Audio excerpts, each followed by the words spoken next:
বিষাক্ত স্যালাইনে অসুস্থ প্রসূতি মেদিনীপুর মেডিকেল কলেজে আরো 3 প্রসূতির অবস্থা খারাপ রয়েছে, অসুস্থ রয়েছেন তারা। তার মধ্যে একজনের অবস্থা আশঙ্কাজনক। যখন এই পরিস্থিতি, তখন কালো তালিকাভুক্ত সংস্থার তৈরি স্যালাইনে প্রসূতি মৃত্যুর পরেও নির্বিকার স্বাস্থ্য দপ্তর।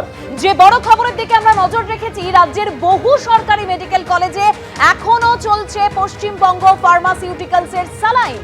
পশ্চিমবঙ্গ ফার্মাসিউটিক্যালসের তৈরি স্যালাইন বহাল তবিয়তে চলছে সরকারি হাসপাতালে।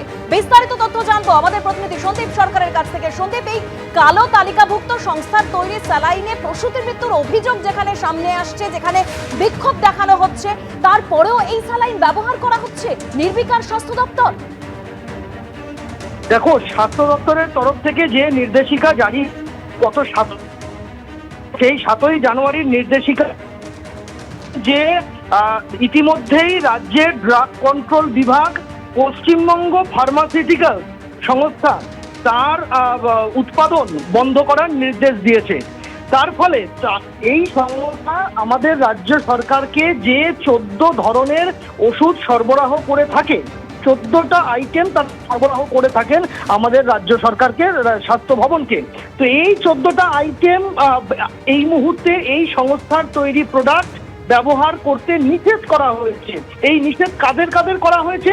এই নিষেধ রাজ্যের সমস্ত সরকারি মেডিকেল কলেজ, সরকারি হাসপাতাল, সর্বত্র এই নিষেধাজ্ঞা জারি হয়েছে যে এই সংস্থার তৈরি, পশ্চিমবঙ্গ ফার্মাসিউটিক্যাল সংস্থার তৈরি কোনো আইটেম ব্যবহার করা যাবে না।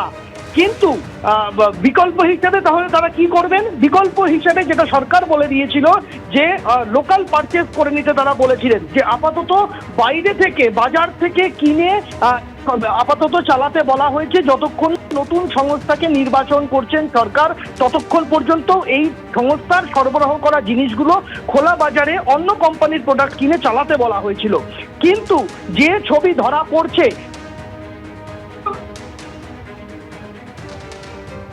না, সন্দীপের সঙ্গে আমাদের যোগাযোগ বিচ্ছিন্ন হয়েছে যান্ত্রিক গোলযোগের কারণে। সন্দীপের সঙ্গে আমরা যোগাযোগ করব। তবে আপনাদেরকে জানিয়ে রাখি, যেরকম আমাদের প্রতিনিধি জানাচ্ছিলেন, যে এই যে সংস্থা, কালো তালিকাভুক্ত সংস্থা পশ্চিমবঙ্গ ফার্মাসিউটিক্যালসের 14টা আইটেমই ব্যবহারে নিষেধাজ্ঞা জারি করা হয়েছিল, কিন্তু তারপরেও দেদার ব্যবহার করা হচ্ছে এই পশ্চিমবঙ্গ ফার্মাসিউটিক্যালসের রিঙ্গার ল্যাকটেট স্যালাইন। সন্দীপ সরকারের সঙ্গে আমরা আবারও যোগাযোগ করেছি। সন্দীপ, দেখো, আমার বিভিন্ন হাসপাতাল সূত্রে, বিভিন্ন চিকিৎসকদের সূত্রে যে ছবি পাওয়া গিয়েছে, তাতে দেখা যাচ্ছে national medical college, RG Kar medical college হাসপাতাল, এনআরএস মেডিকেল কলেজ হাসপাতাল, সর্বত্র যে সংস্থার রিঙ্গার ল্যাকটেট স্যালাইন এবং যে সংস্থার 14 ধরনের স্যালাইনের ওষুধের ব্যবহার নিষিদ্ধ করেছে স্বাস্থ্য ভবন, ব্যবহার করতে বারণ করা হয়েছে, সেই স্যালাইন দেদার কিন্তু ব্যবহার হচ্ছে প্রসূতি বিভাগে, ওটিতে ব্যবহার হচ্ছে, ওয়ার্ডে রোগীদের এই স্যালাইন দেওয়া হচ্ছে।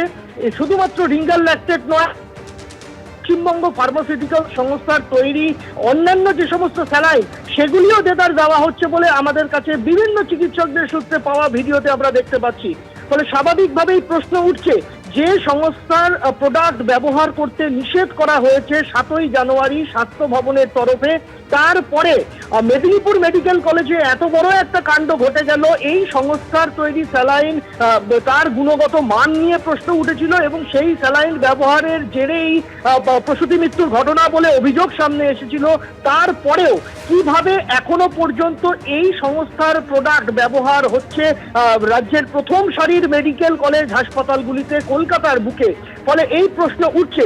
আমাদের কাছে বিভিন্ন চিকিৎসকদের সূত্রে যে ভিডিও এসেছে, তাতে আমরা দেখতে পাচ্ছি ন্যাশনাল মেডিকেল কলেজের গাইনি বিভাগ, মূলত এই রিঙ্গার ল্যাকটেট স্যালাইন এটা কিন্তু প্রসূতি বিভাগেই ব্যবহৃত হয়, চিকিৎসকরা সেরকমটাই বলছেন।